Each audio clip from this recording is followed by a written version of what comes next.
In the old days, the beginning days, there was hardly anybody on the campus there at Prasanthi Nilayam.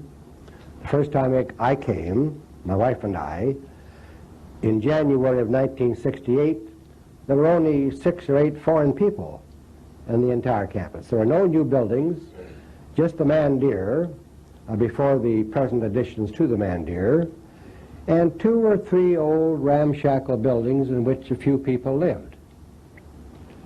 And Swami, when we came, put them in one room, old, dusty, dirty room, and the ladies in another.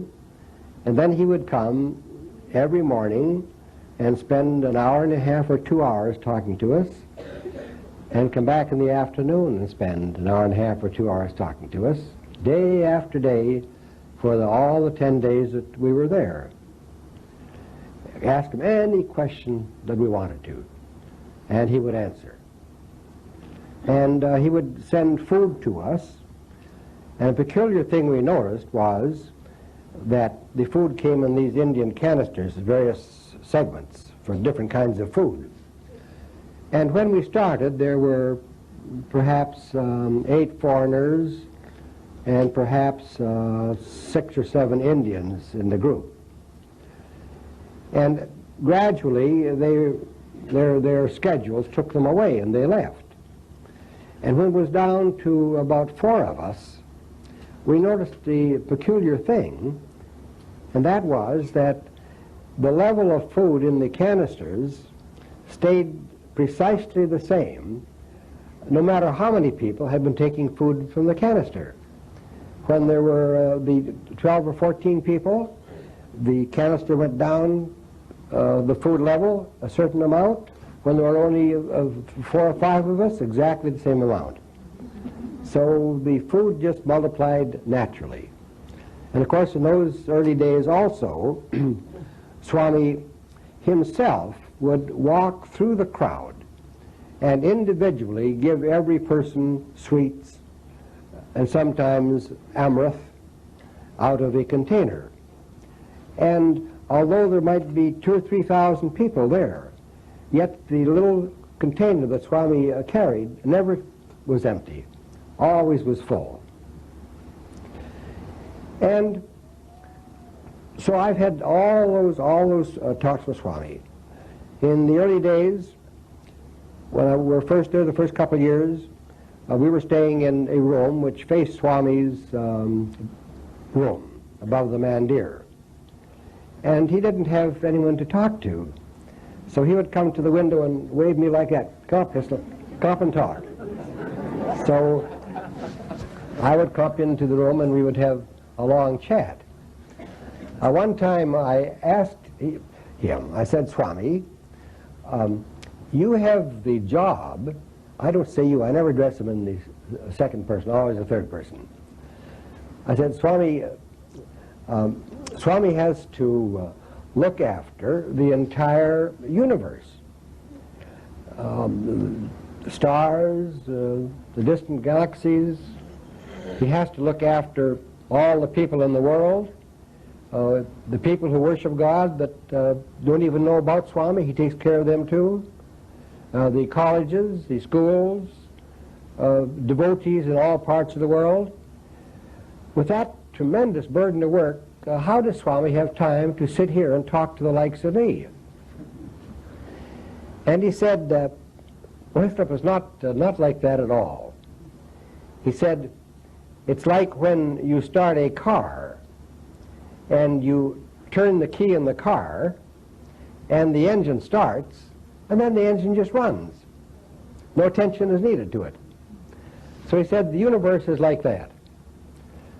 Swami turns the key, the universe, all parts of the universe work, and no attention is needed So I have plenty of time, Hislop, to sit here and talk to you. So then also, for many years, I would say 5 or 6 years at least, wherever Swami went, he would take me with him in the car, no matter where he was going, whether out to lunch or to some other city or whatnot. And I would sit in the front seat and in the back seat with the driver. In the back seat would be Swami sitting in the middle, and then there would be a couple of persons close to Swami. Roger Reddy used to be one on one side. And Vittal Rao, I don't know how many of you knew Vittal Rao before he died. Very nice man, Vittal Rao. Swami liked him very much. He was a very witty man and could always make Swami laugh, but knew exactly where to stop. You know? Never stepped 1 inch over the proper boundary. So Swami always had Vittal Rao with him whenever he went in the car. And then Vittal Rao died, and the people in the back car started to change. Dr. Bhagavantam would be there, Jogo Rao would be there, and so on. And so in these car trips, also I would be turning back all the time, straining my neck, looking back, because the back seat was where the action was. And Swami would sometimes be talking to the two fellows there in Telugu. Sometimes he would sing bhajans, and sometimes he would answer questions. And I had the terrible reputation of always asking questions. So I would ask questions, and Swami would answer the questions, and then as soon as the car trip finished, I would go to a quiet place and write down everything that was said. If we had a half an hour, an hour's conversation, it might take me 4 hours to reconstruct the conversation. But then I would take that conversation to the other people who were in the car or in the group interviewing Swami, wherever Swami and I happened to be, and would ask them to read and point out any omissions or any errors of commission in what was written. So even though it came from my memory, all the talks and the conversations were verified by other people. So they aren't wild reaches of imagination. Sometimes people have come to me and said, well, why didn't you tape them, Hislop? It would be much more believable if we could listen to a tape. Well, that's true. It's a very good idea, and I tried that. I carried a tape when I first came there, and Swami let me use it a couple times.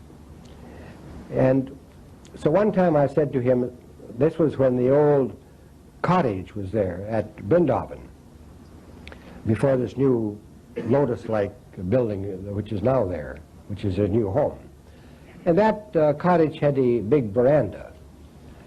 And so I said, Swami, what Swami says should be recorded for posterity.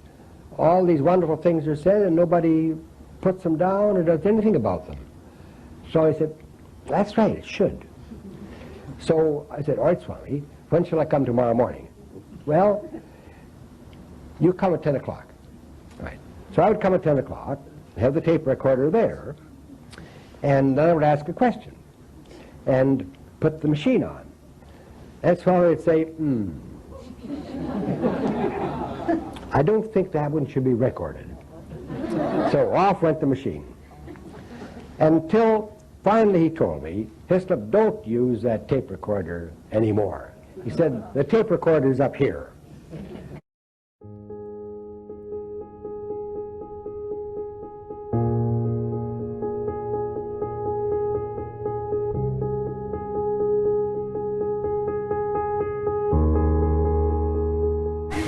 Deste grande colaborador da causa da cristandade e da nossa humanidade. You're leaving tomorrow. You're leaving. Oh, you're ready. Please, can you? I am forbidden to ask Swami on behalf of anybody. He forbids. I want too much. Well, it's too bad. I cannot ask Swami for anybody. But you can tell him that you need some gift from Brazil. I cannot tell him anything about anybody. Oh, okay. No. That's his rule for me. Não pode dizer nada que... Sorry. No, never mind. I understand. Yes.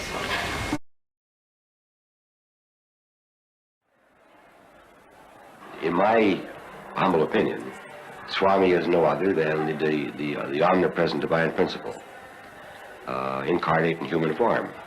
So when I come here, I come to get the darshan of the personal God, the God in human form. And I come not just to get that darshan, to see him, but to also hear his words of wisdom and to modify my life in accordance with those words of wisdom. Darshan is interpreted usually as you seeing the Lord or seeing the individual that represents the Lord. It could be any person representing the Lord. For example, the Shankaracharya, one of the Shankaramats. But you getting the sight of that person, having the form in your eyes, and that person perhaps also seeing you.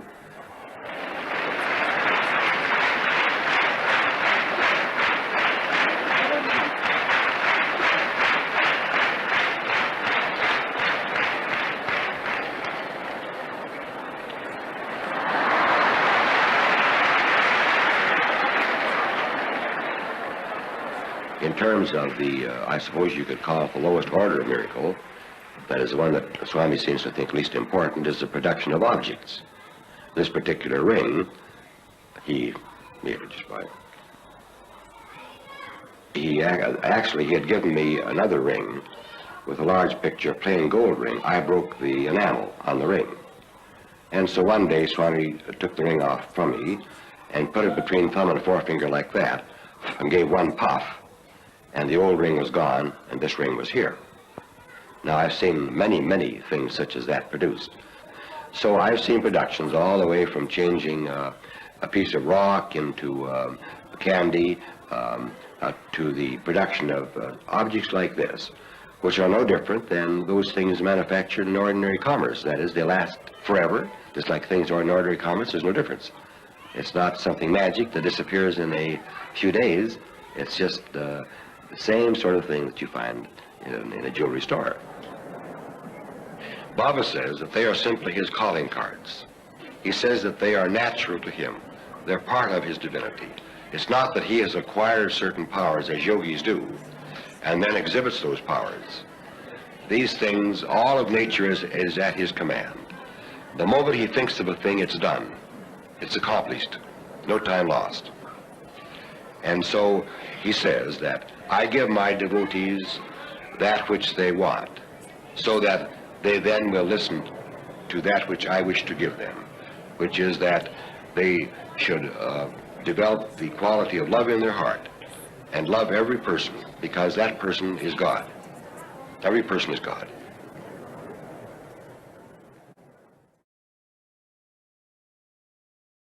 But Swami did find a dry riverbed for the Shivratri ceremony. We came back at dusk, and walking down the bank from the road to the riverbed, we passed, I happened to be beside Swami, and we passed a bush, and he broke off a small twig and put it in the form of a cross like that, and said, well, what's that, Hislop? So I said, well, a cross, Swami. So then he put the twigs in his hand and gave sort of 3 long breaths, opened his hand, and there was a cross with Christ crucified, the figure of Christ on the cross. And he said, this is as Christ really and truly was on the cross, not as artists and historians have pictured him. He had been without food for a number of days, his stomach is all pulled in, and so on. And he said, furthermore, the wood on this cross is from the original cross on which Christ was crucified. And then he smiled and said, you know, to find a piece of that wood after 2,000 years took a little work. So I presume that's why he took 3 long breaths instead of 1 single breath. Dr. Jack Hislop, president of the Sathya Sai Baba Society of America, gives us a prophetic glimpse into the future. There's a lot of interest in the Prema Sai Baba ring because it's a look into the 21st century. Swami created this ring for me several years ago. First, he had given me a very big gold ring with the portrait of himself on the ring, raised in gold relief. So the very next morning, he took it away from me again and said to me, well, Hislop, would you prefer to have Sathya Sai or Prema Sai? So I didn't know what to answer, really, so I said, Swami, let it be your will. So he said, all right, then let it be Prema Sai. So he took this very heavy gold ring between thumb and forefinger, just breathed on the ring one time, and lo and behold, there was this ring. The gold ring had changed to a silver ring with this portrait of Prema Sai.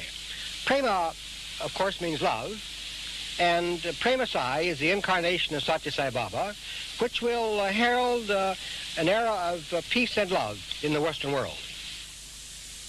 I was asked if I would start this session by telling two stories. One, how this Prema Sai ring came to be. This ring is the next incarnation, Prema Sai, not yet born. The father has been born according to Baba, but the mother has not been born yet. And Swami, some people think that Kasturi is going to be the mother. But I don't think Swami means that. Swami loves to joke and talk. And so he was always joking and poking fun at Kasturi. He would say, Kasturi, you're going to be the mother, you're going to be the mother. And so people would hear that, and they took it seriously. But I don't take it seriously, because I know from so long back how Swami loves to laugh and joke. Swami has given me, I think, 5 rings now, 6 now, with the diamond. He gave me a diamond a while ago. Because I'm a careless man, I move my hand without thinking, and I strike the ring against something. And you know, the customary ring that Swami gives is sort of an enamel ring with his picture on it. And so the last one he gave me of those, I broke it. And afraid to tell him that, I put it on a chain and put it under my shirt, thinking Swami will ask, Hislop, what's that bump under your shirt? But he didn't ask me that year, and it was towards the end of the next year that he finally said, Hislop, what's that bump under your shirt? So I pulled it out and said, well, Swami, I broke it. He said, let me have it. So I took it off and handed it to him. And he looked at it and said, oh, those stones are no good anyway. Then he threw it back to me. And then what he did was to just not say anything, but just put his hands like this and blow into his hands. And then there was a ring made, which he didn't show to me at all. He passed it all around the room to the college boys. This was in the old house, not the new house in Brindavan. You all know that new house built like a lotus. The old house was left over from the British administration, sort of a big, rambling ranch house. It was nice because it had a big front porch. And those of us who were lucky enough to be living on the compound where Swami's house was, or devotees, old devotees who were able to come through the gate, we could go into that veranda first thing in the morning and sit there all day. Watch Swami come in and out, talk to him, he would say things to us, and so on. Of course, that's all finished now with the new house. Nobody can do that anymore.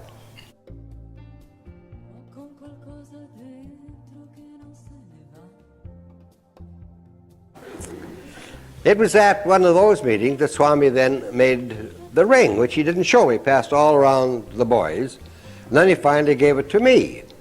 And it was a big, solid gold ring with the Swami's bust, shoulders and head, sort of rising out of the gold.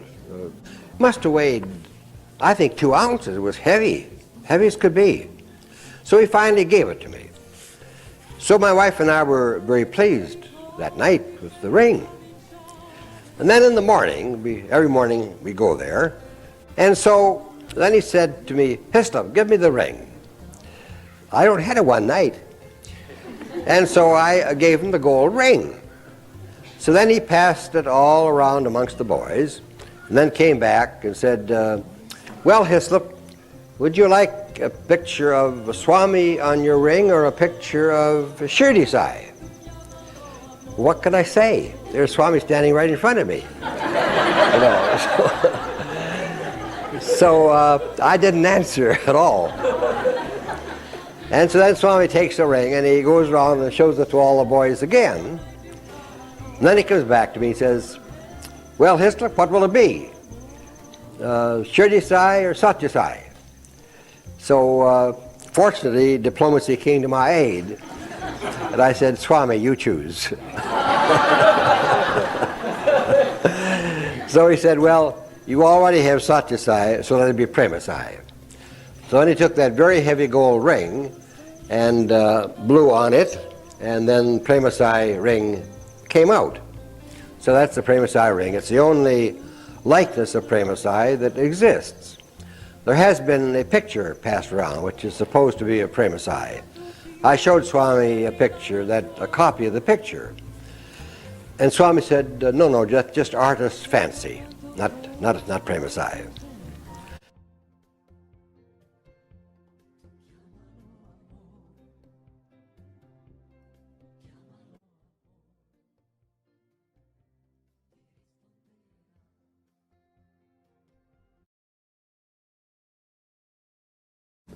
I don't know whether you know the story of the car or not. Well, very briefly.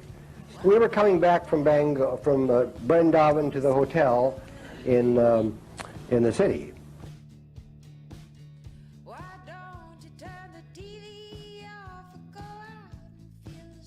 And there were 6 people in the car, myself and my wife,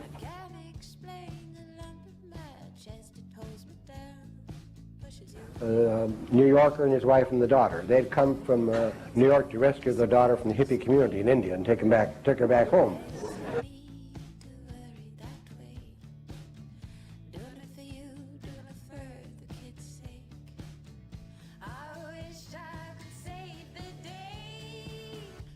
And they forgot, so they asked could they ride in our taxi back to town. We said sure. So 6 was in the car. And now the taxi driver is in a hurry always. And so he came up behind a bus and looked, peeked, they passed on the right-hand side, peeked around, saw a light, but figured it was a stationary light. And so he pulled around and stepped on the throttle. Well, you know what happens when you step on the throttle of an Indian car. Nothing much happens.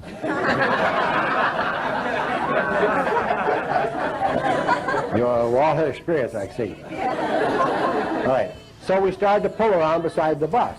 Then it was evident that he had made a terrible mistake, that was not a stationary light. It was the light of a vehicle moving at a fast rate of speed.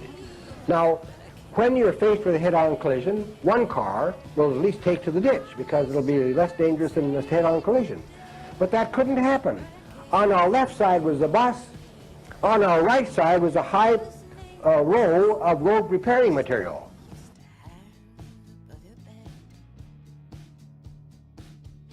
No way to get off the road to the left or the right. Inevitable collision. So we, shut our eyes like that. Dead, we're dead. But then nothing happened. So we opened our eyes.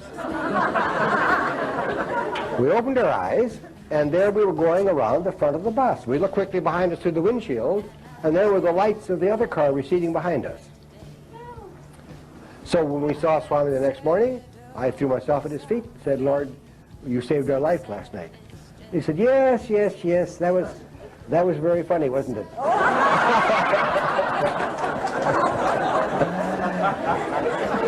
And he said, you were so shocked you even forgot to call on Swami. But Swami saved you anyway. And then he turned to a group of Telugu people sitting along the wall of the veranda, and in Telugu told them the whole story. That was what happened there. Was the driver conscious of that experience afterwards? Oh yes, he couldn't figure it out. We asked him. A taxi driver usually can answer any question, huh? But he couldn't figure it out, no.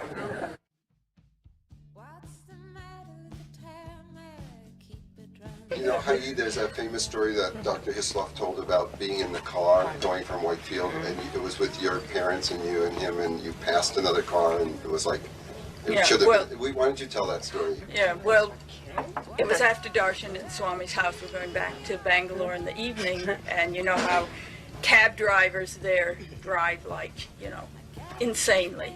So we're coming up behind a truck, I think it was, and the cab pulls out to pass it, and there's another car right there.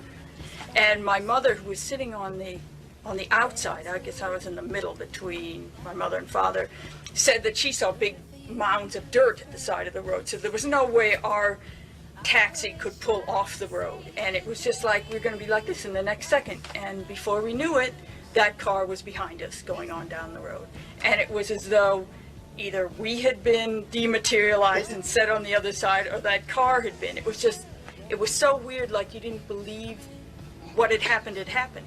Anyway, my father was all, oh, I've got to find somebody so I can talk to the taxi cab driver and find out from him what happened. You know? Anyway, the next morning we're out at Baba's house, and Hislop gets up first thing, you know, and says, Swami, I want to thank you for last night. And then before he could say anything else, Swami said, oh, yes, you know, and explained everything that had happened, you know, how the cars had gone, and said, Swami's protection. And he says, you were all too shocked to call on Swami. Wow. No one asked him. That was so interesting. Yeah.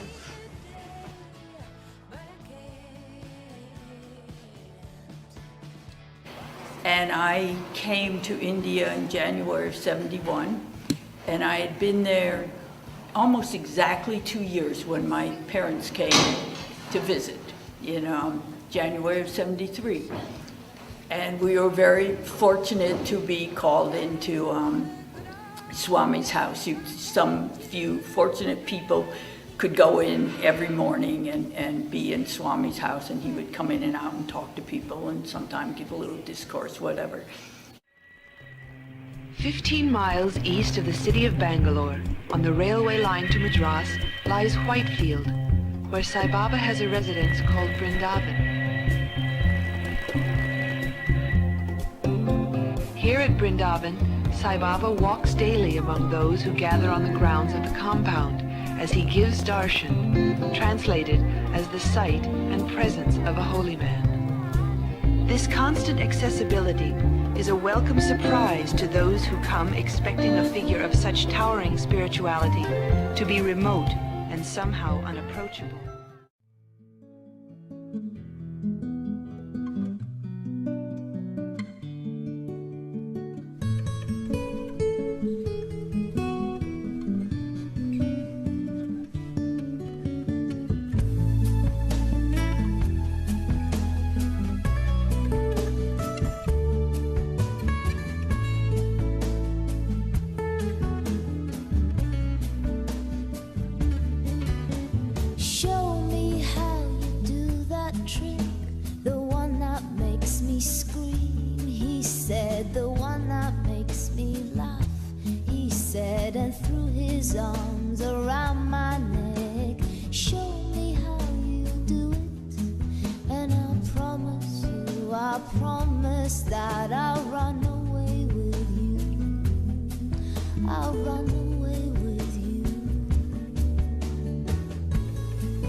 This was like being in paradise all of a sudden. But anyway, the specific story I want to tell today was there was one day when we were all there late, and in the evening we were going back to Bangalore. We were staying in hotels, and the Hislops were there, and they asked us if we wanted to share their taxi back to Bangalore. So we were in the taxi, and about halfway to Bangalore, and the people drive in India very crazy. They think if you want to pass a car, all you do is you pull out. If you honk your horn, you'll be okay.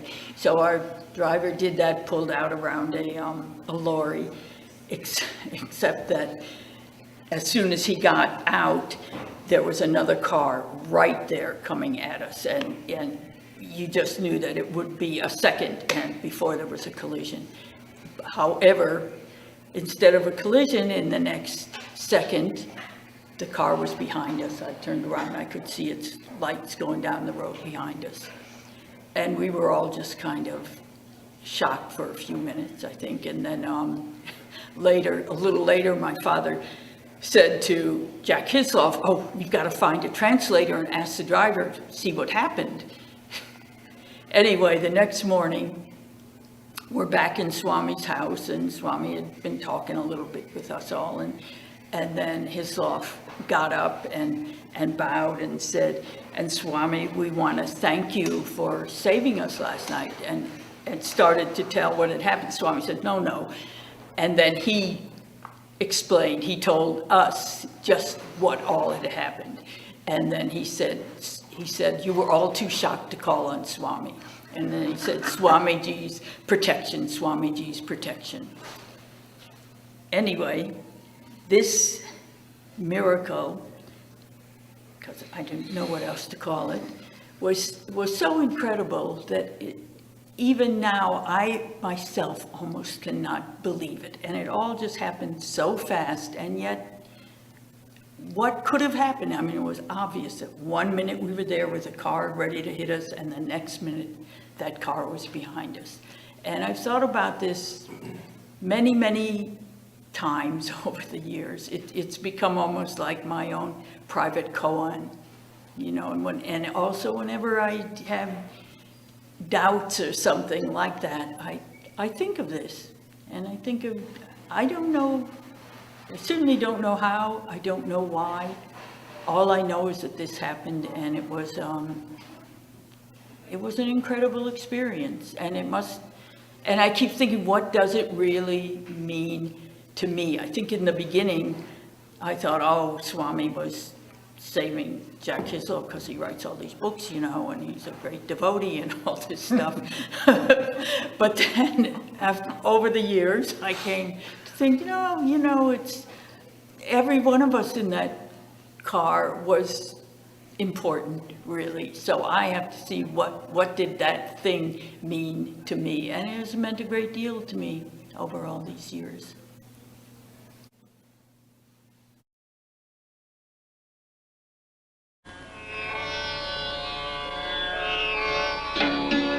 The physical objects manifested by Sathya Sai Baba frequently represent the religion or belief of the recipient.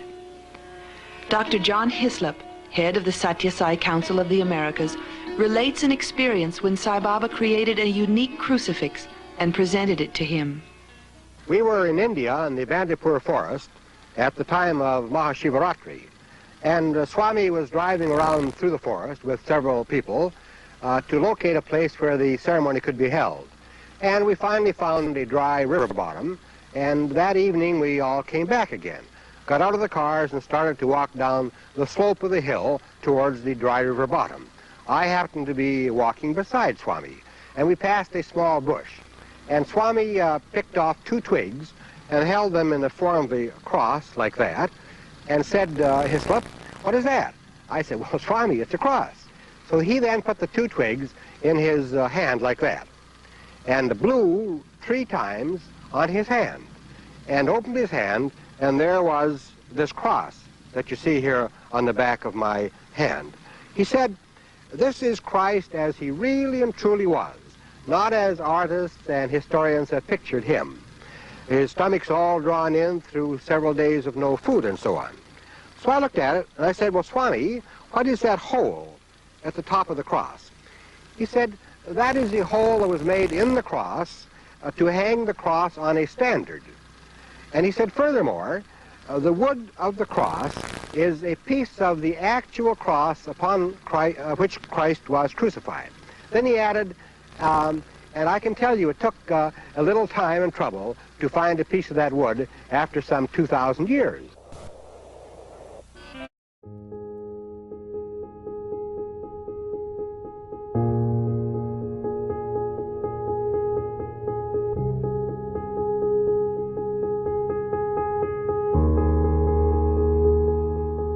That any circumstances in which we are born is the reaction that follows prior action. There is no consequence without a cause. There's nothing that happens that doesn't have a cause. You all know the revolving wheel of life described by the Buddha, in which every effect has a cause, and that effect gives birth to another cause, and the wheel of life constantly revolves. So the question then is, are we always the victim of our karma? Can we ever escape our karma? The Buddha also told his monks in a gathering, I think I told you this before, I may have said it again anyway, that, oh monks, you fear your karma. You should not fear your karma. That the karma is not attached to you, O monks. It is yourself who is pulling the karma behind you. You may just let go of the karma at any time and be completely free of it. He said the karma is like a string of beads, O monk, that you are holding and pulling behind you. And any moment that you wish to, you can let go of those string of beads and be totally free of karma. That was the Buddha's message to his monks. And Swami, in effect, says the same thing, that any time you choose to recollect yourself and be as you really are, then the karma is completely finished and gone. And he said, how can you be what you are? That is himself, the Lord. Anytime. He said, you hear tat tvamasi, that thou art, which is the truth. Why then aren't you God immediately? Immediately. You hear the truth, why aren't you God immediately? Why don't you shuffle all this maya and ignorance that you're playing with every day and immediately be what you are? He says, but you don't. So therefore you engage in sadhana and all sorts of activities. Would you be willing to just read this? Oh, yes. Because it was so warming to my heart to see Swami respond in such a personal and loving way to you. Yeah, personal way, that's right. Third month, January 5th, 95. Dear Hislop, accept my love and blessing. How are you? Don't worry. I am with you. In you. You are mine. I am yours. I am always in you. You are not gross body.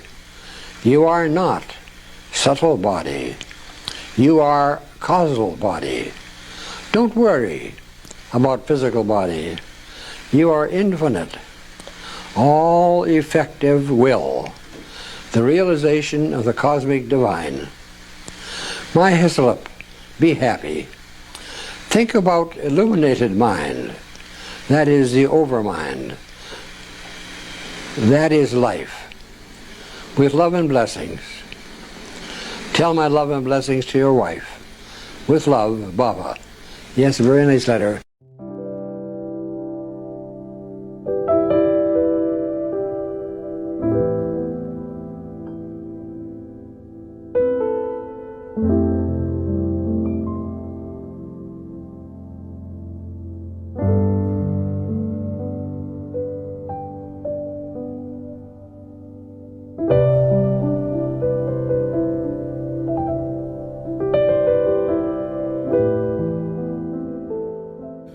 All of us know, of course, Dr. Hislop. We have read his books.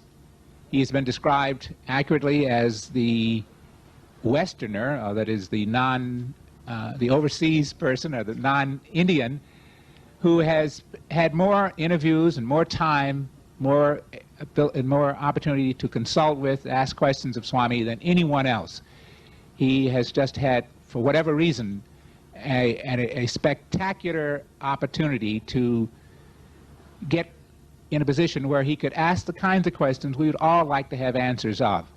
And he has this ability, this unique quality. Swami has graced him with this ability and responds to him, where when Swami gives what is not yet for us the answer we want, a complete answer, Jack is able to persist and not get Swami angry, but get Swami to elucidate more.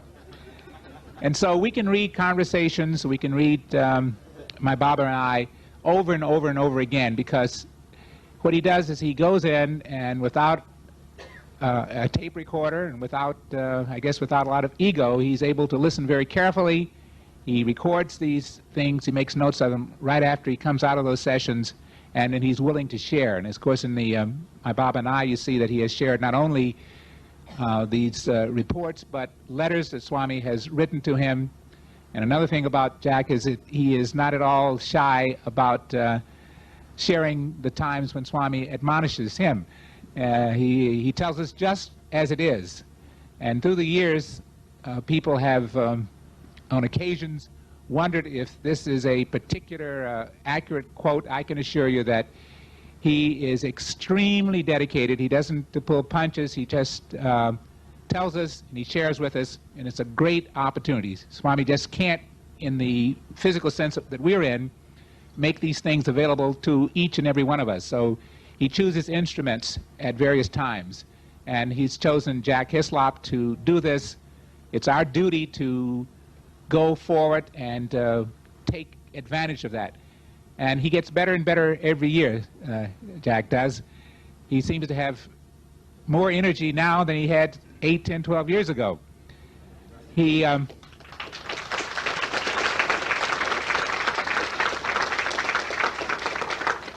I remember, I guess it was in Indiana, one of our 3rd or 4th annual conferences, and I was trying to introduce him at that point, and I said it's reminiscent of Arjuna, when he is the one chosen by Swami to receive the Gita.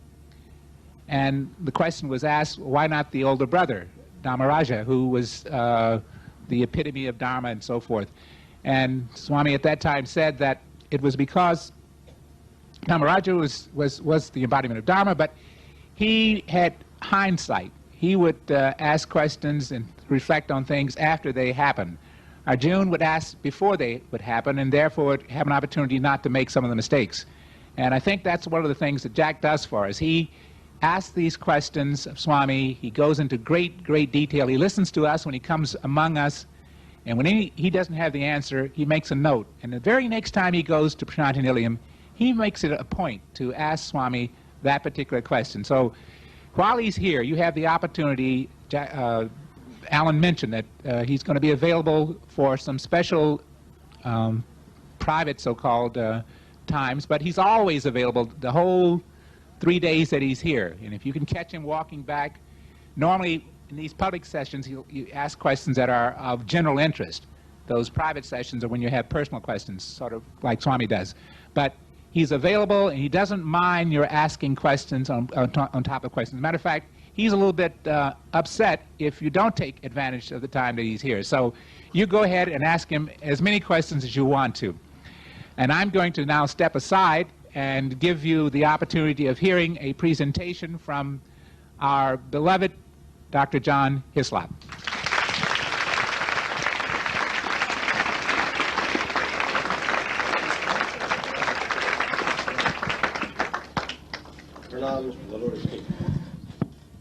Fellow side devotee. My voice doesn't sound very loud to me. Can you hear me back there? You can? Okay. I'm very happy that you invited me to come here once again. I thoroughly enjoy being at the St. Louis conference. I've been here a number of times and have been fortunate enough to make many very good friends amongst you, and it's always a happy occasion for me when I have the chance to see you again and the chance to have conversation with you again. Before I start talking about Swami, I would like to make just a couple of remarks to follow up on what Bill just finished saying about large cities perhaps should have several centers. That was Swami's original idea when he first formed the American Sathya Sai Baba organization. He said it would be good to have a number of medium-sized or small centers scattered geographically in an area. And then once a month or once every 2 months, those centers could meet together and have a speaker and invite interested members of the public to that meeting. So what Bill is suggesting is exactly what Swami himself has said many years ago. The personal question sessions that they mentioned started several years ago in Vancouver, British Columbia, at their request when I attended their conference there. And I want to tell you that those of you who would like to ask questions privately, that I don't give any personal advice. What I do is you ask a question, and if I know Swami's answer to that question, and I've heard Swami speak so often during the past 20 years, that almost invariably I can remember something that Swami said that would apply to that question. So you get what Swami said, and I don't add personal remarks. If I don't know, I just say, sorry, I don't know the answer to that question. I should, and I want to, tell you something that happened last weekend at the council meeting in San Diego. There was a unanimous endorsement and unanimous approval of your own Bill, Dr. Bill, as the acting chairman of the executive committee, and therefore the acting chairman of the entire American Sathya Sai Baba organization. Why not give Bill a hand?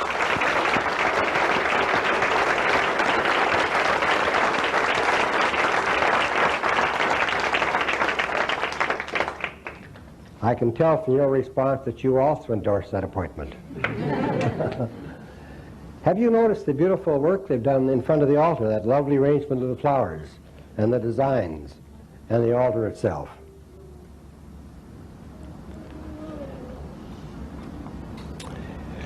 You know, Swami said that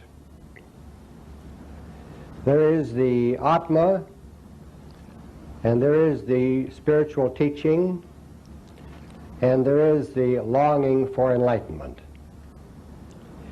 But even so, a teacher must come and impart that sacred information to you. And when it comes to Atma Vidya, the science of the self, the sacred science of the self, then the one who comes to teach you is the world teacher. It is God himself who comes. So the one who has come to teach us the science of the self, the sacred information about the self, is the world teacher, is God himself, is Sathya Sai Baba. Now, there is in India a periodical called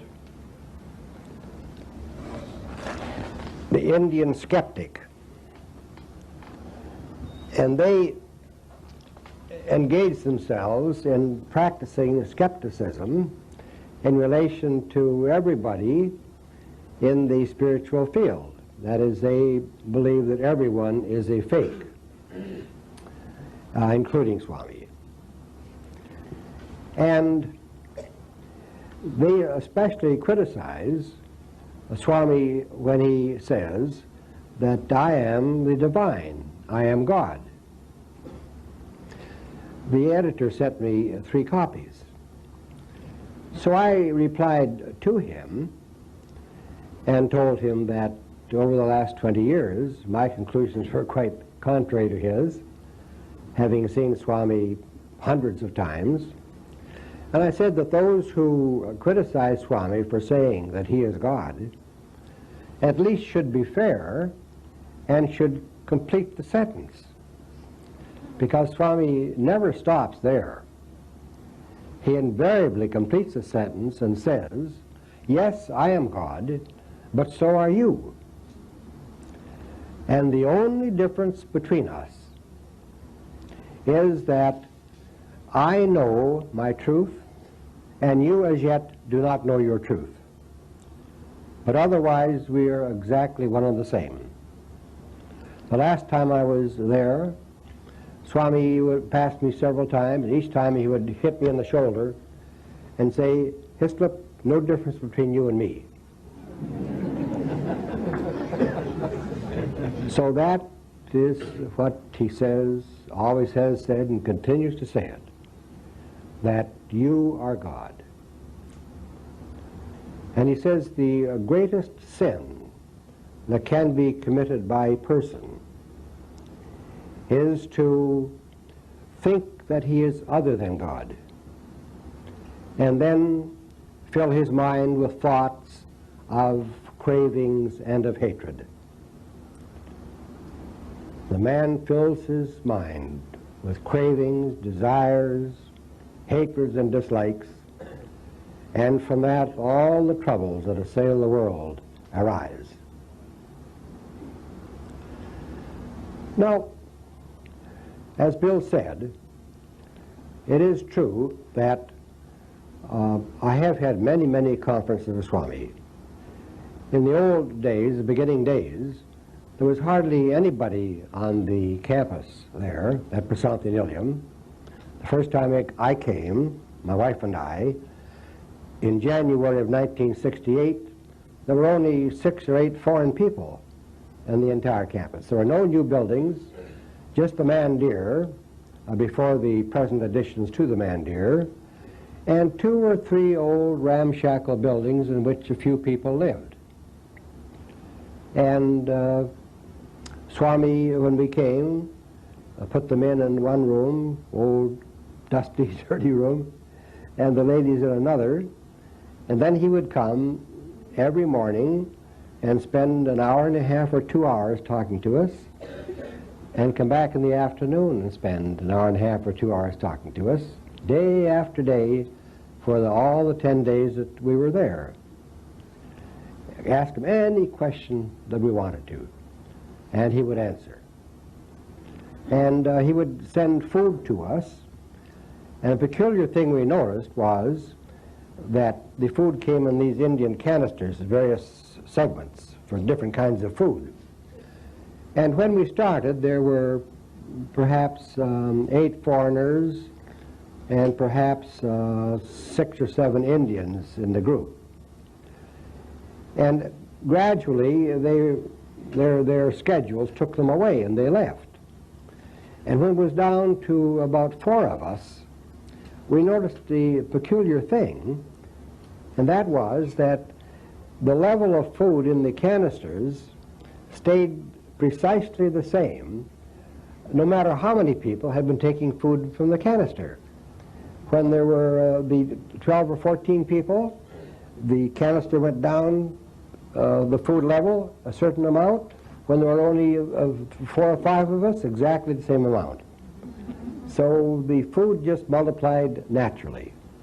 And of course, in those early days also, Swami himself would walk through the crowd and individually give every person sweets and sometimes amrit out of a container. And although there might be 2,000 or 3,000 people there, yet the little container that Swami carried never was empty, always was full. And so I've had all those talks with Swami. In the early days, when we were first there, the first couple of years, we were staying in a room which faced Swami's room above the mandir. And he didn't have anyone to talk to. So he would come to the window and wave me like that. Come up, Hislop. Come up and talk. So I would come up into the room and we would have a long chat. One time I asked him, I said, Swami, you have the job, I don't say you, I never address him in the second person, always the third person. I said, Swami, Swami has to look after the entire universe. The stars, the distant galaxies. He has to look after all the people in the world, the people who worship God that don't even know about Swami. He takes care of them too. The colleges, the schools, devotees in all parts of the world. With that tremendous burden of work, how does Swami have time to sit here and talk to the likes of me? And he said, well, Hislop is not like that at all. He said, it's like when you start a car and you turn the key in the car and the engine starts and then the engine just runs. No attention is needed to it. So he said the universe is like that.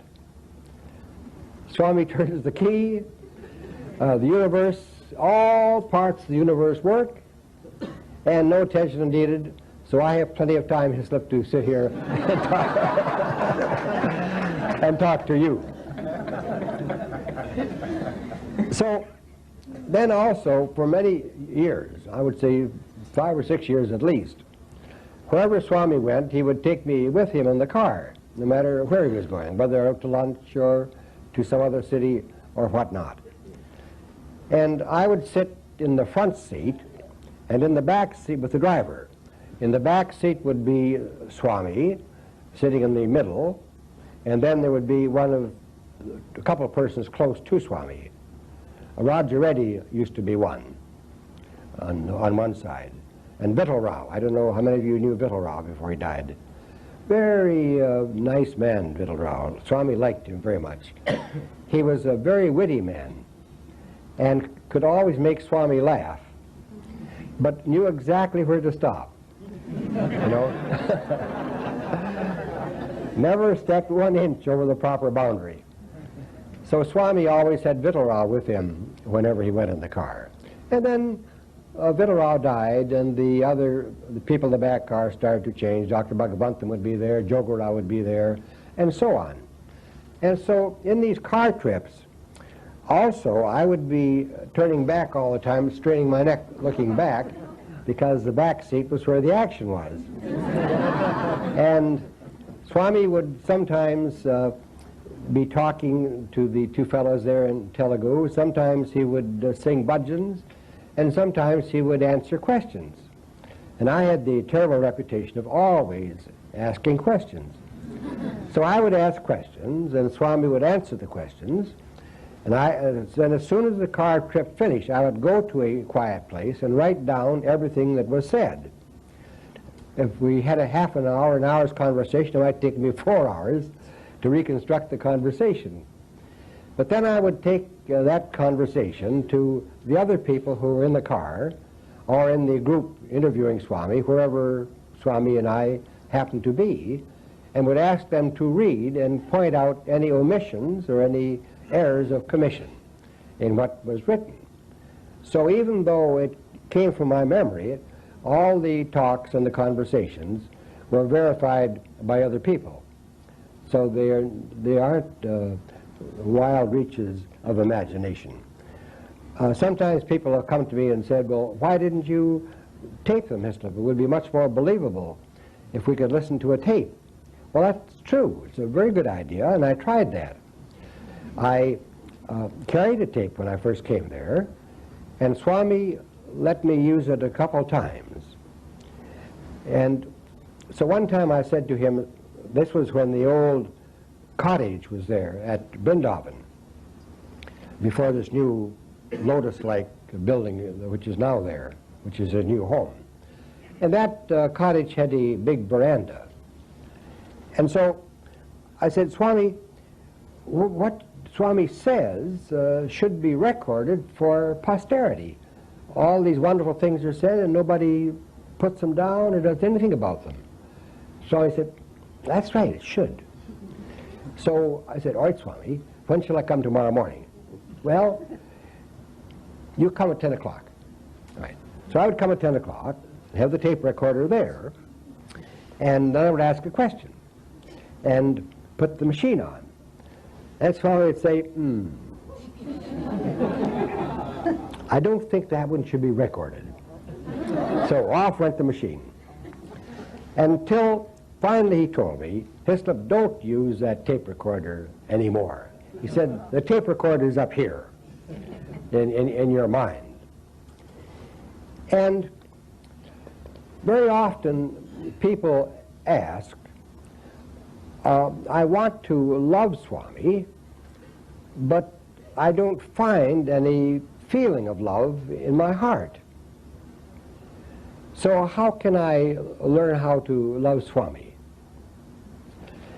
And so I asked Swami that same question. And Swami said, well, Hislop, it's like this. He said, when you were walking by the shop window and saw that tape recorder in the window, you didn't have any affection for it. It was just a piece of merchandise in the window. But when you went in and bought it and it became yours, now you would love it. Every place you go, you carry it. So what is yours, you love. The mother loves, even though she may be sympathetic to, and very tender to, and be loving to the other children on the block. She loves her own child. It belongs to her. So it's the same way with Swami. If we want to have a strong, happy, joyful feeling of love for Swami, we should consider that Swami belongs to us. He is ours. He's part of us, just beneath the surface of our consciousness. There is Swami. I used to say to Swami, Swami, when I start to be quiet and look within myself, sort of try to dive in myself, after I get a certain distance inside, then it seems to me that it's no longer Hislop there, it's Swami. It's Swami who's there. So Swami said, yes, yes, Hislop, that is exactly true. It is Swami who is there. Now, there's an example of that. This last year, in February, when I was in Prasanthi Nilayam, I wasn't there very long, just 2 weeks, because my wife can't travel any longer, that long trip. And they had a series of talks. You see, there's what's called the Central Office of the Sathya Sai Baba Seva Organization now. Their office is in Prasanthi Nilayam. Those of you who have been there, you know where the old lecture hall is. Then down at the corner where it joins the bank of apartments, there's a corner room. And that's their office. And so they are supposed to run the ashram. You know, Mr. Kutumarao is dead. He died from cancer. And so this group of people, 3 people, are supposed to now take care of the ashram. And so they immediately, when I arrived, arranged a series of lectures to the foreign community. You know, the custom in Prasanthi Nilayam for some years has been that the foreigners come, and since there's nothing to do and they're not accustomed to sitting quietly, they tend to go out of their apartments and then wander out into the village and talk to the merchants and make friends with the merchants, and then they start to eat the village food. And for all they know, 5 minutes before they ate, a lizard fell from the ceiling into the food, and they get sick. And especially the girls from Italy, they have a lot of trouble. They make friends, go out in the village, make friends with these Kashmiri people. And then trouble follows, a lot of trouble follows. So Swami is constantly advising the people who go there, don't leave the campus. They have shops, everything that you want to buy can be bought on the campus. The food is there, it's clean, even though it may not be much competition to the highest priced restaurant in your own town. Nevertheless, the food is good and it's clean. And Swami wants people to stay. So as part of that program, at 11 o'clock every day, there's a talk to the foreigners with the hope that they will go to the talk instead of wandering out on the streets. So they made a series of 3 lectures for me on those days. And then the 4th one was to be a question and answer session. So I gave the 3 lectures, and then came the 4th one, the question and answer session. Swami, incidentally, was calling me in every morning. I was in 6 or 7 times during the couple of weeks that I was there. He would say, come in, come in. Then I'd go and sit in the room with him and with the editor of the Sanatana Sarthi, Narasimham. And so Swami called me in this morning after I'd given the question and answer session. And he said, Hislop, all you did was confuse the people. Now, you know, the lecture hall is a long ways away from Swami's little room. You know where the mandir is, and Swami has a room. There's only one little tiny window way up on the wall, and the door's always closed. And during the times that he's not upstairs privately, he's having continual conferences with people about schools, about construction, and so on, in that little room. So that little room, with its one little window, full of people, is a long ways away from the lecture hall. So how did Swami know I had confused people? So I said, well, Swami, how do you mean? So he said, well, when people ask questions, you responded from viewpoints with which they were not familiar. That is, you had a certain understanding of something, and from that you made their response. And they didn't understand what you said, and then they would ask another question based on what they didn't understand, and that created more and more confusion. He said, that's not the medicine the people need. Why don't you just tell them Swami's teachings? So, now think of that. There he was in his room, and yet he heard every word that I said in that lecture hall, and he could see into the minds of the people, see, that they weren't understanding some of the answers I gave. There was confusion. So, believe me, Swami is every place at all times. Now, the following day, I had agreed to have a question and answer session with the Italians from Rome. The Italians, there are so many of them there, and they don't seem to have much to do with each other from the various cities. Now, the Rome group wanted me, and I had forgotten the name of the leader, and so I asked some other Italians that I said there was this meeting we were having, and who should I speak to find out the exact time? Well, they finally pointed out the person, but they didn't have the slightest interest in coming to the meeting of the Roman group. So they're divided. So I had this question and answer session with the Roman group, and then Swami called me again in the next morning. And so I said, Swami, did I do any better yesterday? And Swami said, yes, sister, you did better. You said Swami's teachings. But there was that trouble with the language. Well, yes, Swami. None of the Italians spoke English, so there was a so there was a translator. And he said, yes. And he said, then you didn't explain very well to that man who was confused about Jesus. So I said, well, Swami, I think his confusion arose from the previous day where he didn't understand what was said. But I thought he was finally satisfied. Now the room, shed number 13, where the Italians were, was 3 times as far away from Swami as the lecture hall. And moreover, there were there was the big foreign cafeteria and the big multi-story residential place between Swami's room and the shed 13. Even by visual you can't see it. And yet there, he knew everything that went on. Translator, the fellow about Jesus, and so on. So you can be sure that Swami is here in this very room at this very moment. He knows everything that you're thinking about. Why? Because you are he. If you feel, he feels. If you think, he records the thought. He's you, inside of each one of us.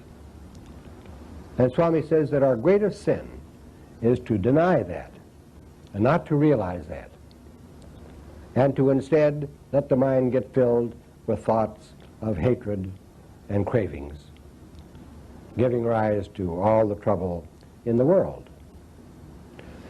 Now, our first speaker brought up the topic of Advaita. He gave some comments and cited some instances of the Advaita philosophy.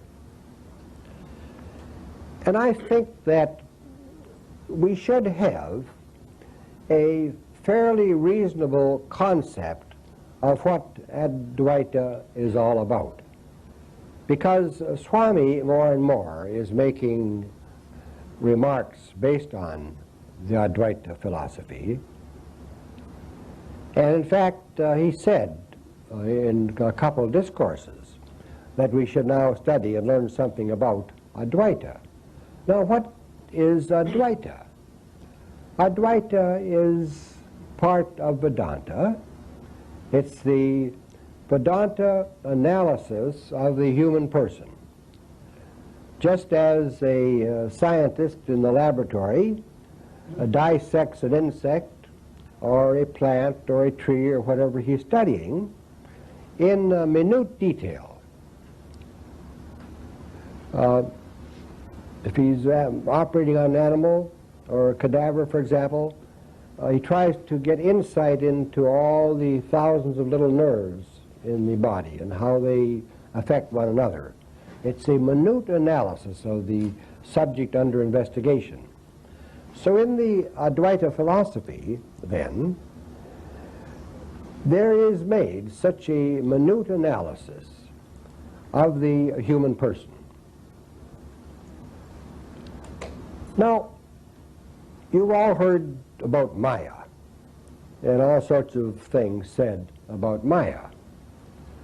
The whole thing, as regards our own life here in the world, starts with, although they say starts with, and then they say it's eternal, so therefore there's no beginning or no end. But at any rate, in the indivisible divine, can't be divided, the universal consciousness. By the way, when I was talking to Swami, as I just was telling you the story, I finally said to him, Swami, how is it that you know everything that I say and everything that was in the minds of the people in these meetings we had? How are you there? Are you there as Ishvara?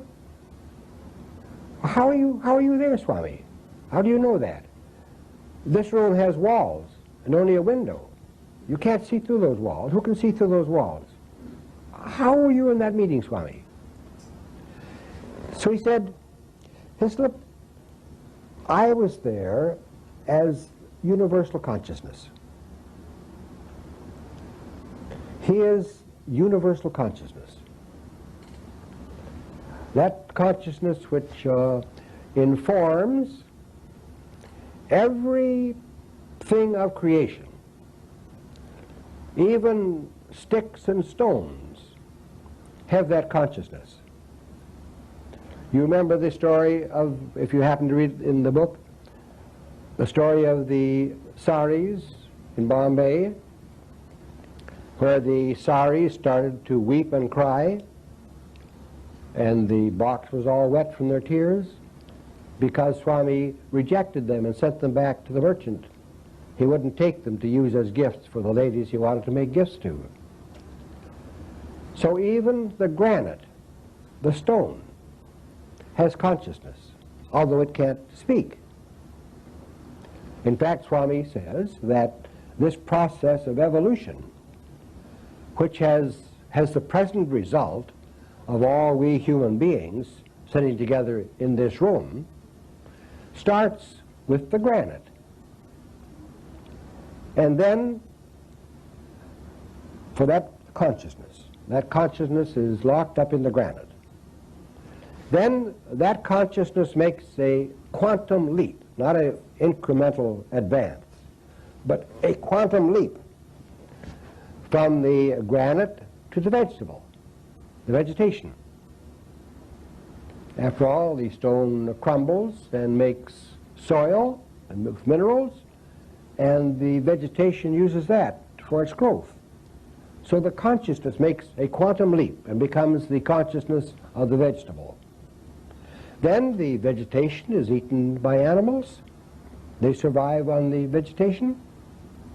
And consciousness then makes another quantum leap from the vegetable to the animal. And then we humans eat animals. Animals become part of our flesh and blood, part of the mind even. In fact, Swami says that this tremendous expansion of population in the world, which is giving headaches and heartaches to so many countries trying to figure out how to deal with it, comes largely because of the worldwide custom of eating animals. All over the world, we eat animals, and these animals then come into the human birth, more and more and more and more human beings. So from the animal then, there's again a quantum leap into mankind. And in mankind, then awareness, very acute awareness arises. And we are aware of ourselves. We are aware that we are alive, and therefore can start to think about our lives and try to distinguish the false from the true. The animal, Swami says, is alive, but it doesn't know that it's alive. It doesn't know life. It is alive and lives, but doesn't know it's alive, and therefore can't make inquiry. Whereas we know we are alive, and then can start the process of inquiry. Then the next step in evolution is from human to superhuman, and from superhuman to the spiritual, and from the spiritual to the divine. So I asked Swami, well, Swami, stone, vegetation, animal, and man, we can all see, we all know. But how about this next step? The superhuman, who's superhuman? We don't see superhumans. Are those people, Swami, up in the Himalayas mountains, who can walk on water and walk through a mountain and levitate themselves and fly away to other planetary systems and so on? So I says, no. Those are just people trying to get liberated. They're not superhumans. They're just human beings trying to get liberated. Well then, Swami, who's superhuman? He said, superhuman people are like, then he named several of the ancient saints, Vashishta, and so on. And he said, those people have completely finished with human life. They don't have any desires or any cravings or any fears, don't have any of those aspects of human life which causes us to engage in actions which then creates our human world. They are quite separate from all those aspects of craving, fear, hatred, and so on. So they've totally finished with human concerns. And any action that they engage in is for the benefit of humanity. So those are the superhumans. That's the superhuman stage. So I said, well, Swami, all the ones you've mentioned lived thousands of years ago. How about now? So I said, oh yes, yes, there are many now. So I said, well, Swami, where are they? I don't see them. They said, oh, they are very careful to keep a low profile. They just live quietly and nobody knows. So I'd asked him before if they were liberated people today, and he said, oh yes. And again, where are they, Swami? Well, mostly they're in the foothills of the Himalayas, and if you happen to come upon one, he'll just turn and walk away and won't even talk to you. And I said, well, how about the West, Swami? Any in the West? Oh yes, there are liberated people in the West. And again he said, they keep a very, very low profile, and you don't know that they are there. So maybe amongst us here, we have some superhumans and some liberated people. Possible?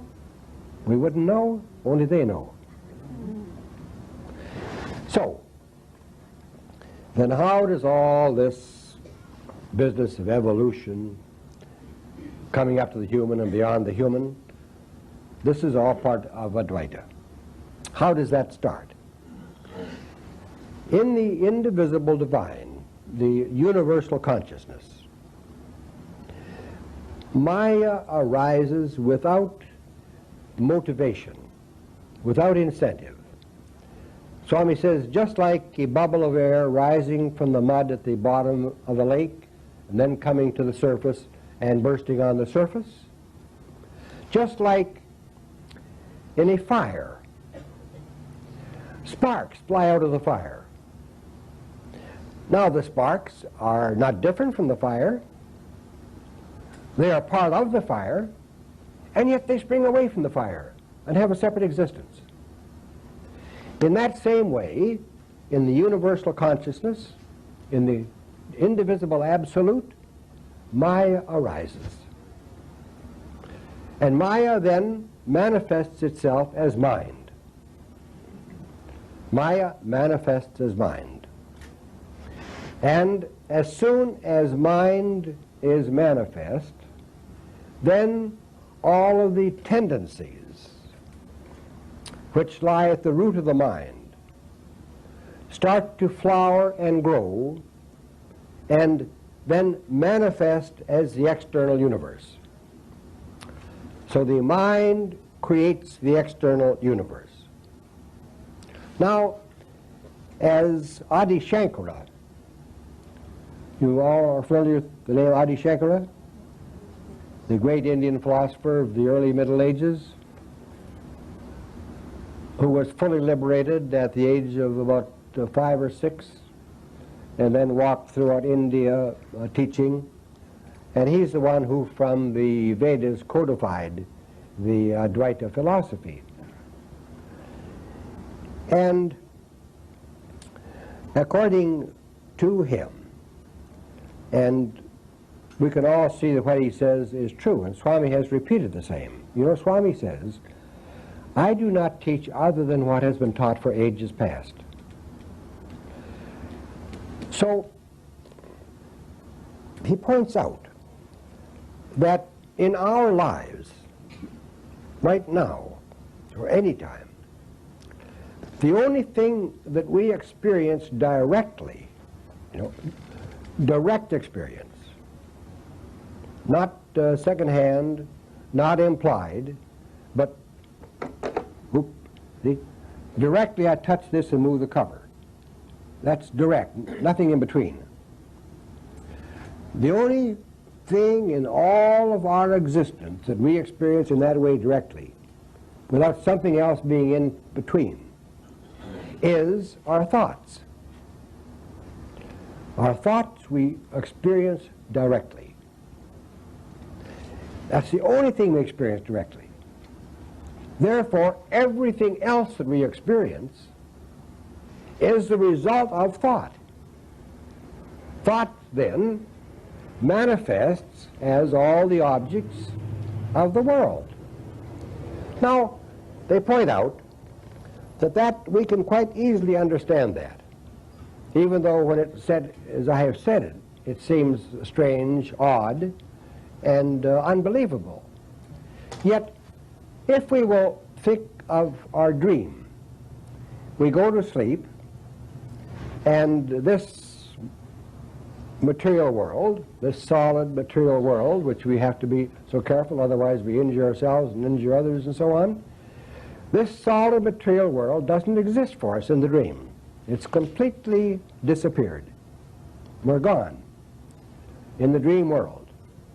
And yet, in that dream world, there manifests a universe just as solid and as real to us as this one is now. Isn't that true? And yet, every aspect of that dream world comes from our mind. We are dreaming, and that dream world is formed out of mind stuff. There's just ourselves dreaming. And out of the mind dreaming is formed that entire world. The buildings, the animals, the people. If we meet with our grandfather, even somebody who was born before us, we look at a building which was built 1,000 years ago in a fantasy. Whole world made just out of the mind stuff, which we accept as being real. So much so that if we have a dream hunger, what will satisfy the dream hunger? Only a dream meal. If we have a dream illness, how can we get cured? Only through a dream doctor. And what can we do to help the dreamer? Nothing. Just imagine a small little child in bed with mother and father. And the little child is having a terrible dream. It's being beaten or suffering terribly. Now, no matter how much the child is suffering, who can help it? Can mother and father help it? They don't even know. But if the little child would just wake up, then all its suffering would immediately disappear. Okay? So therefore, just as in the dream world, something may occur to wake us up from the dream. Perhaps with a little child, the mother turns it over or something. Or maybe we're in some place and a lion gives a roar, and that wakens us out of the dream. And we're free from all the suffering and misery in that dream. Why? Because we've been wakened from the dream. We're no longer caught up in the dream. Now, in the same way, Swami tells us directly, as do the ancient saints and sages, that when we have experienced self-realization or enlightenment, from that stage, from the stage of enlightenment, of self-realization, from that stage, this world, this waking world, is just as much a dream as is the dream world to us from the standpoint of the waking world. Just as much a dream. So I said to Swami, Swami, this, you say, this waking world that we're in right now, I'm sitting here talking to you, Swami, and you tell me that this waking world has no reality. It's just a myth, a dream. But then, Swami, I see you in this myth, in this dream, working day and night. That sounds sort of odd, Swami. How can that be? If it's useless, just a dream, what are you doing here working so hard in this dream? Eh? You understand the question? So, Swami said, I come into the dream just with the hope that I can awaken you. Okay? So, the Lord, Ishvara, the universal consciousness, takes the form of Swami in this waking dream. And what is his purpose? His purpose is to awaken us from the dream of misery and despair and trouble that we experience in this world. You see, why do we have this longing for eternal life? Why do we come here? Because life is intolerable. And because it is not our natural state. Were it our natural state, then we wouldn't have the desire to change, to be something else. So we become interested in spiritual life because to us we have reached the point where life is intolerable. Otherwise, why do you drive 16, 18, 20 hours to come to this meeting? If you were so happy and satisfied, why wouldn't you stay home and look at the TV and go to a baseball game or something? Or just go out and have a good meal? Why? Because it's intolerable to you. That's why. You know that you're suffering, and you want to wake up. And here comes Swami, the Lord of creation, the Lord of all, here only to wake us up. Now, we should understand from the Advaita. Am I boring you with Advaita? You sure? Okay, because we can go to something else. All right. See, how is it that if we are now liberated, and we are, Swami and all the great sages say that you can't, liberation for us is not something that is new, that can be achieved. Because liberation is the eternal state. And being eternal, it must already be here. You follow me? Since universal life, universal consciousness is eternal, never beginning, never ending, then it must already be here. Liberation must already be here, at this very moment. Doesn't have to be achieved. Swami specifically tells us that the difference between bondage and liberation, as being bound and not being bound, being liberated, free, that there is no difference between those two. There is no essential difference between the state of bondage and the state of liberation. No essential difference. Because the state of bondage is simply a mental idea.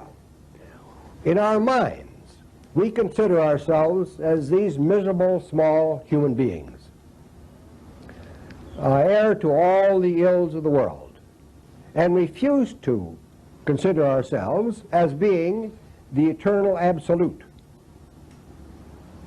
We refuse to do that. And so, how do we make that terrible mistake? How do we make the terrible mistake of being free, being liberated this very moment, and yet thinking that we are bound, and coming all these miles to try and find out how to get liberated? How do we make that mistake? Well, the science of Advaita then looks very carefully into such things and makes the analysis, tries to see the truth of the matter. Now, we make the mistake because we take appearance for reality. We take that which is not true as being real. Now, for example, it doesn't happen so much here. in America because the snakes come out only at a certain season. But in India, a person walking at dusk, this is one of the favorite illustrations used by the sages, so we use the same one. At dusk, a person is walking on a path, and he sees before him a coiled snake, and hesitates and reacts, and maybe engages in some action like running away, or who knows what action he may engage in. And then it's found that that is just a coiled rope, not a snake at all. So what is the situation there? The situation there is that there was ignorance of the rope. See? We were ignorant. We didn't know it was a rope. And our imagination, our mind, conceived the thought that it was a snake, and therefore superimposed the form of snake on that inert piece of rope. So how is that illusion done away with? It's done away with by inquiring. See? That once you inquire into the matter, then you can't help but find out that it is either a snake or a rope. You can't help but find out it is a rope once you inquire. So therefore, that's why Swami says that meditation is not enough, there must also be inquiry. All the sages say the same. Now, the illustration of the snake, then, is carried to every aspect of the world and every aspect of our lives. We are acting in ignorance of our true nature. And we're only going to find out what is the truth beneath that ignorance by inquiry. And by inquiry, we must challenge what we now think to be true, to find out if in fact it is true. Now, where we, according to Advaita, where we get confused and carried away is in our failure to understand the role of the senses and the sense organs. The mind, which is Maya manifest, is bound by the sensory organs. Neighboring. So Advaita tells us, and Swami has said in numerous occasions, the sealing on desires is a very easy, primary way of saying it to people, just to introduce them to the idea. But he says that the way to get free of that ignorance is to explore the fact of sensory experience. That is, to see the defects of that which we acquire in the world in order to satisfy our sensory craving. Almost any object that we acquire will in time change and will become not a source of pleasure but a source of pain. The bottle, which gives pleasure in drinking, if continued, results in drunkenness. The young lady sees her hero, and they are married. In a few years' time, he becomes a jerk, not a hero. And divorce sets in. The beautiful car, the first time the clutch goes, it loses all of its beauty.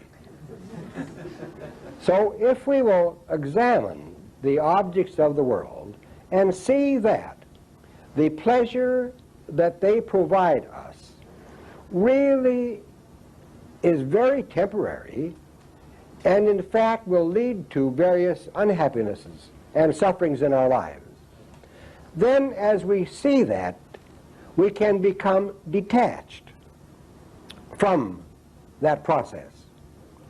And detachment is essential because only if we are detached can we observe correctly. Bill, what time is it? 25 minutes left. 25 minutes left. All right, I think we'll stop the lecture on Advaita now, and we should now have some questions. So let me just summarize for Advaita then. In terms of the practical application of Advaita, you have to ask yourself, is my conviction that I am a separate individual person living in this world under adverse circumstances, is that true? You have to challenge that concept. Swami, and remember what Swami says, that that is not true, that you are in fact God, that you are all beauty, all glory, all magnificence.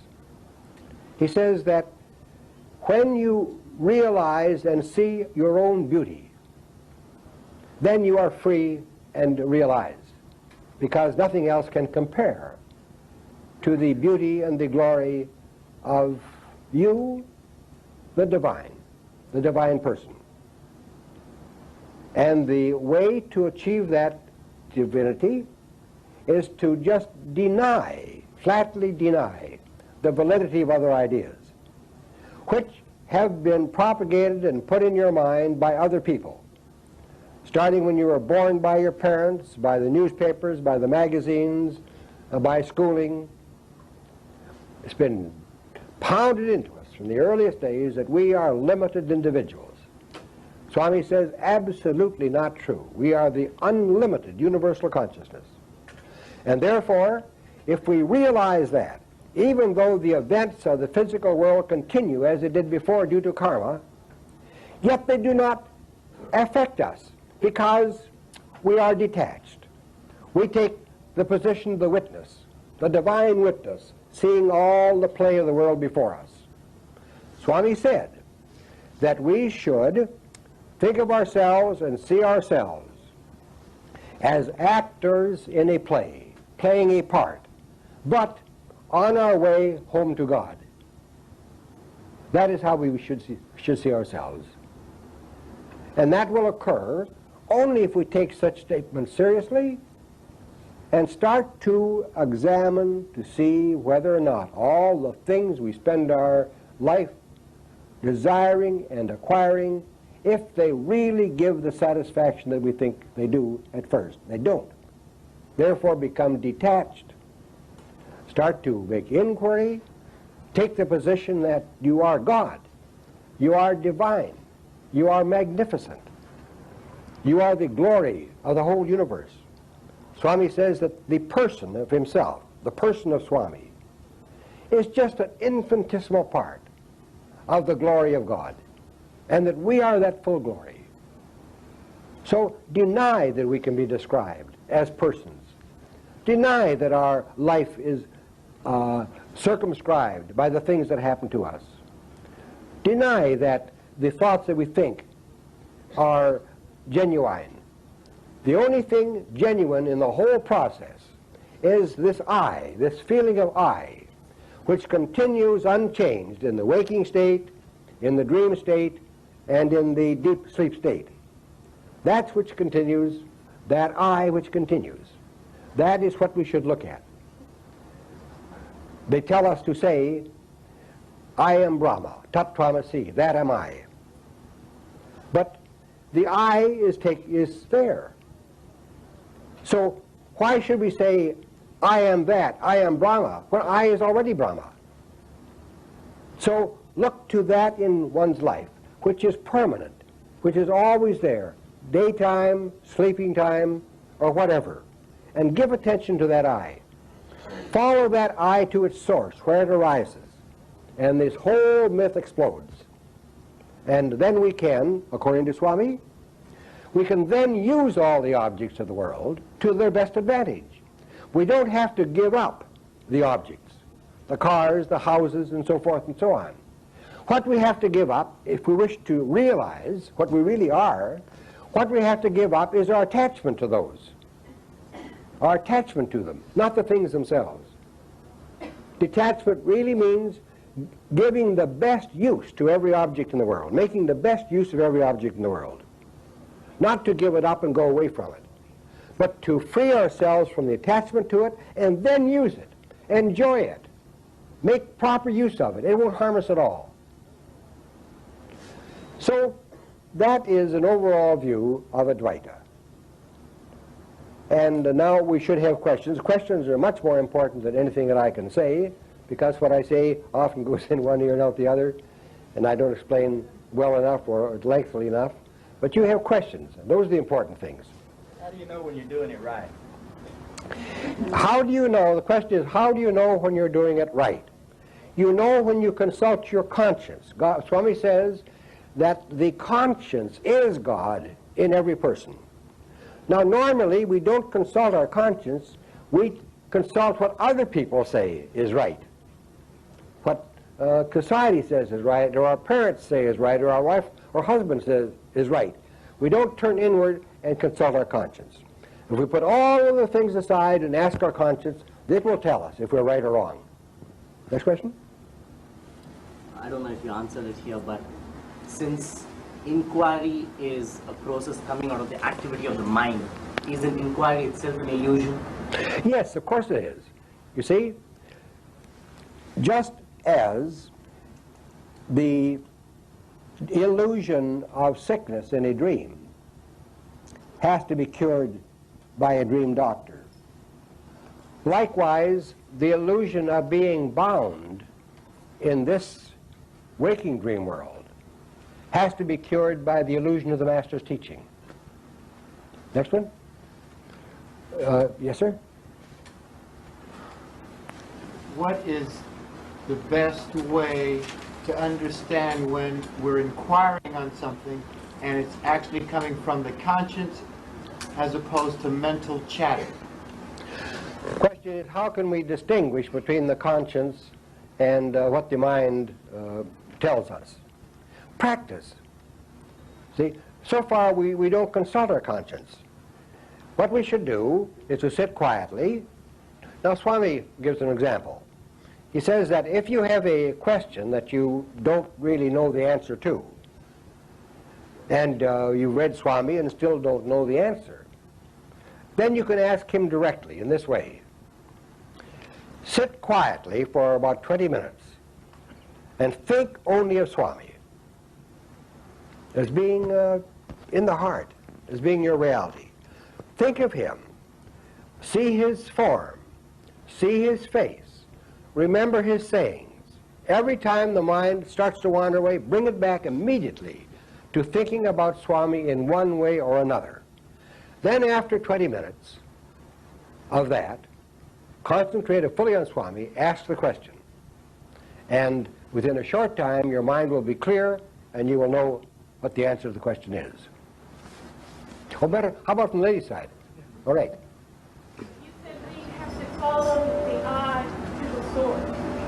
And when we do this, for some distance, we're aware still of the duality. We're the eye and looking to the source. And after a certain time, this becomes a very heavy burden, and but we realize that we still can't make it all the way, or we have not made it all the way. How do you rid yourself of this burden? It seems to me that there's some other kind of quantum leap that you were speaking of. Yes, the lady.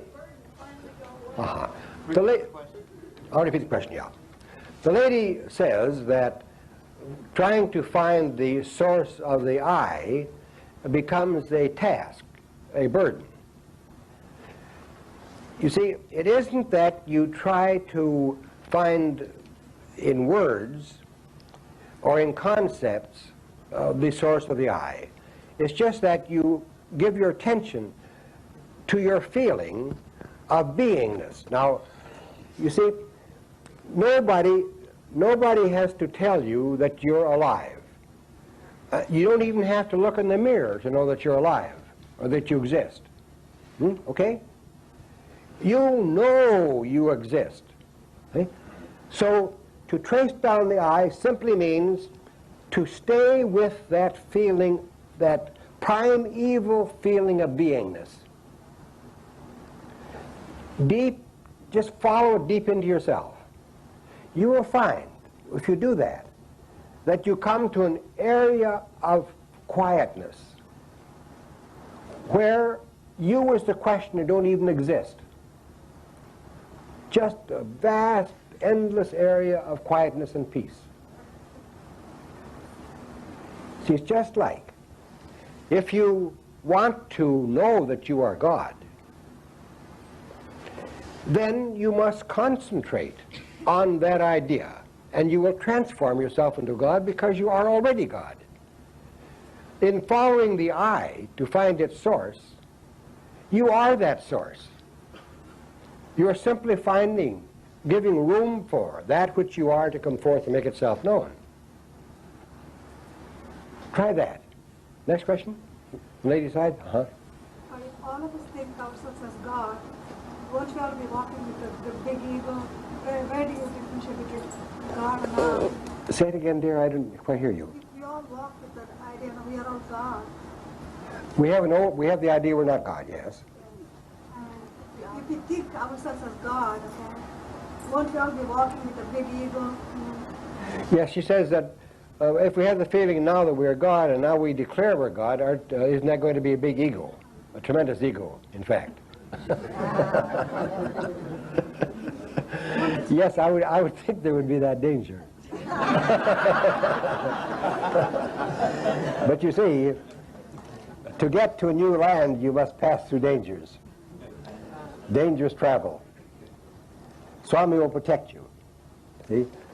He says that I will be with you all the way. I will protect you. Turn to me, give your life to me, and I will save you. Nothing will happen to you. So in any of these exercises or inquiries that you make, dedicate the inquiry to the Lord and hold his hand while you're making them. Keep him by your side. Then no problem will arise. That question? Or men's side? I never heard Rama or Krishna that might have Jesus or Muhammad materializing objects. How is it Baba chose the route of materializing objects and vibhuti before public? The question is that he doesn't know that Krishna materialized objects or that Jesus did, so how come Swami materializes objects? Is there any significance? Is there any significance for doing that? Yeah, is there any significance in that state? See, all we know about Swami producing objects is that he says it's part of his nature.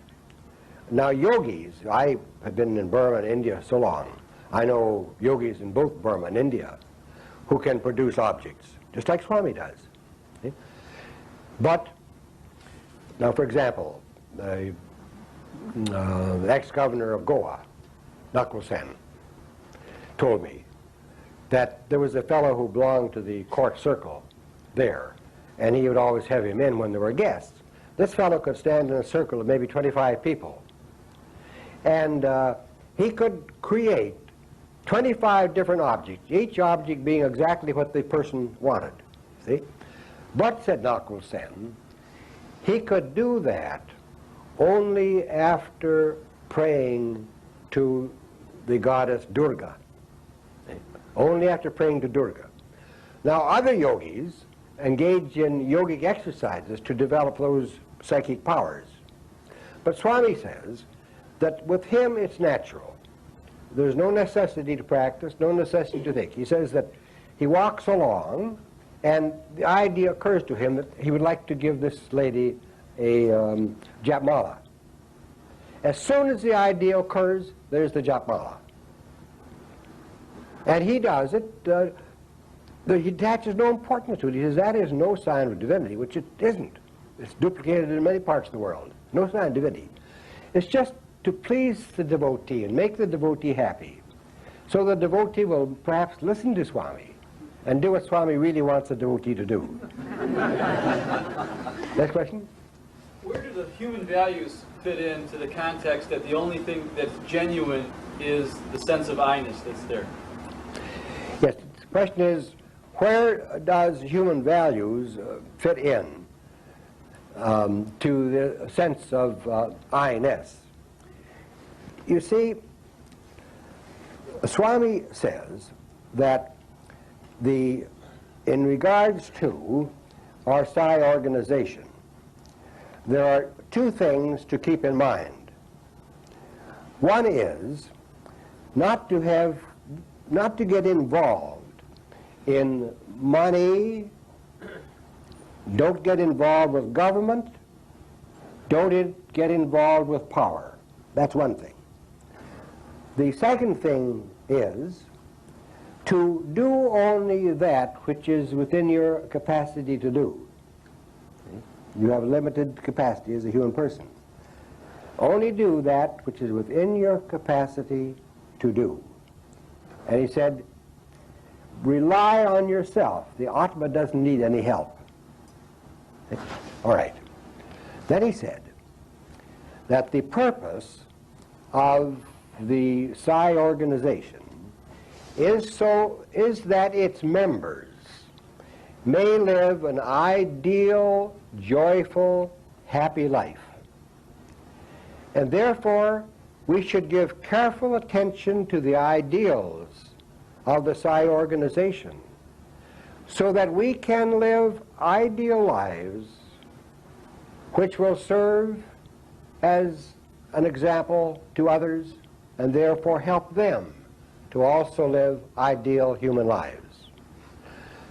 Now, in regards to seva, the primary seva is do not harm another. That's the basis of seva.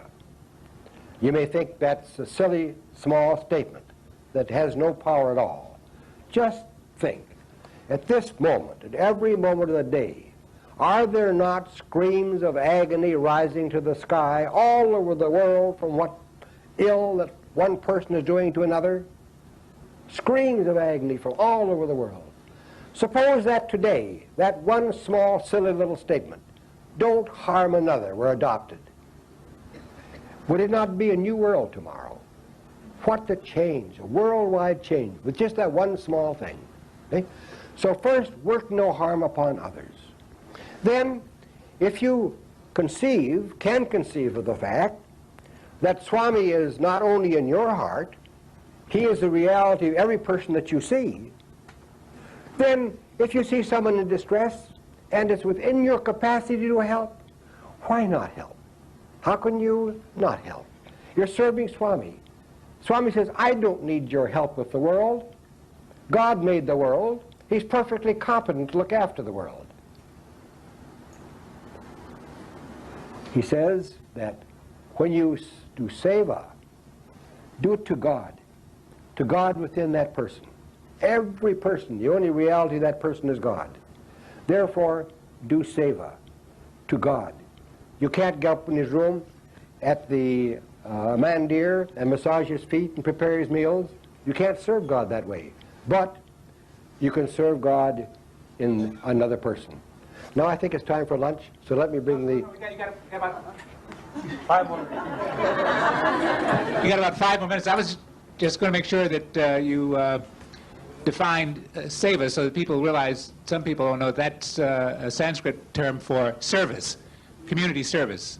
He's gotten into the habit of saying seva, but it's service that he's talking about. Go ahead, Bob. When Swami saved your life in the car, he said that Hislop, it took me longer to come to you because you weren't calling for me. Now, how is that in terms of this illusion and free will and knowing the future and this kind of thing? You see, what he said was that you were so shocked. I don't know whether you know the story of the car or not. Well, very briefly. We were coming back from Vrindavan to the hotel in the city, and there were 6 people in the car. Myself and my wife, New Yorker and his wife and the daughter. They had come from New York to rescue their daughter from the hippie community in India and took her back home. And they forgot, so they asked could they ride in our taxi back to town. We said sure. So 6 of us in the car. Now the taxi driver is in a hurry always. And so he came up behind a bus and peeked, you know, they passed on the right-hand side, peeked around, saw a light, but figured it was a stationary light. And so he pulled around and stepped on the throttle. Well, you know what happens when you step on the throttle of an Indian car. Nothing much happens.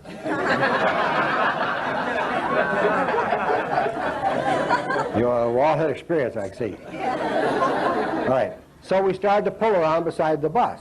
Then it was evident that he had made a terrible mistake, that was not a stationary light. It was a light of a vehicle moving at a fast rate of speed. Now, when you're faced with a head-on collision, one car will at least take to the ditch because it'll be less dangerous than a head-on collision. But that couldn't happen. On our left side was the bus. On our right side was a high row of road repairing material. No way to get off the road to the left or the right. Inevitable collision. So we, shut our eyes like that, dead, we're dead. But then nothing happened. So we opened our eyes. And there we were going around the front of the bus. We looked quickly behind us through the windshield, and there were the lights of the other car receding behind us. So when we saw Swami the next morning, I threw myself at his feet and said, "Lord, you saved our life last night." He said, "Yes, yes, yes, that was very funny, wasn't it?"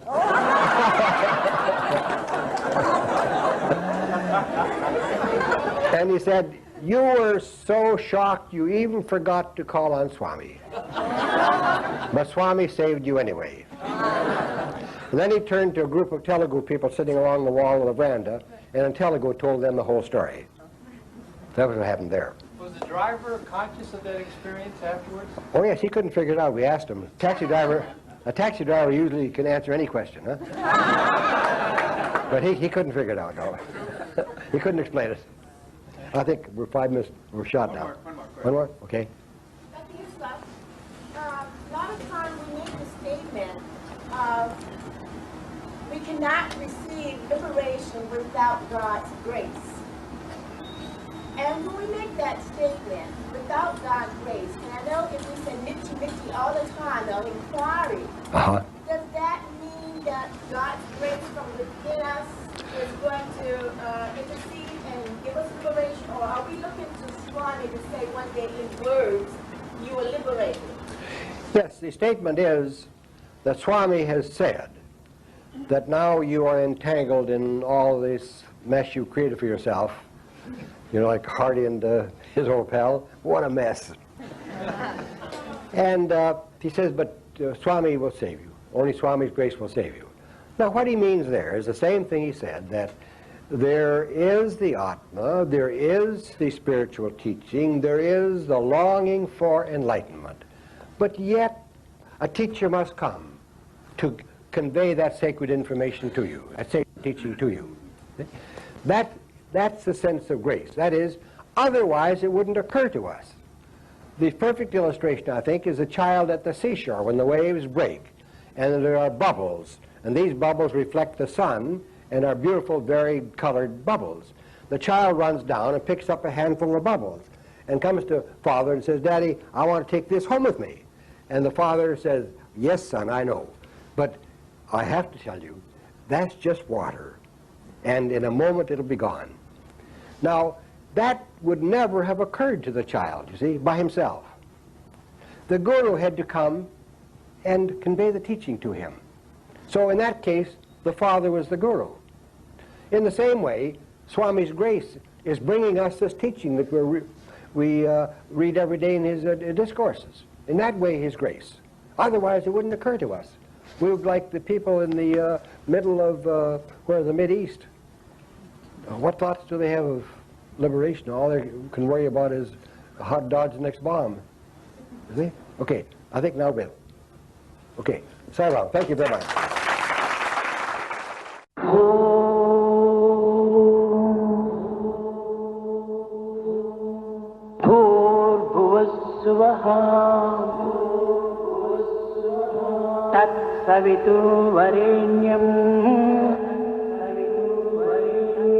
भर्गो देवस्य धीमहि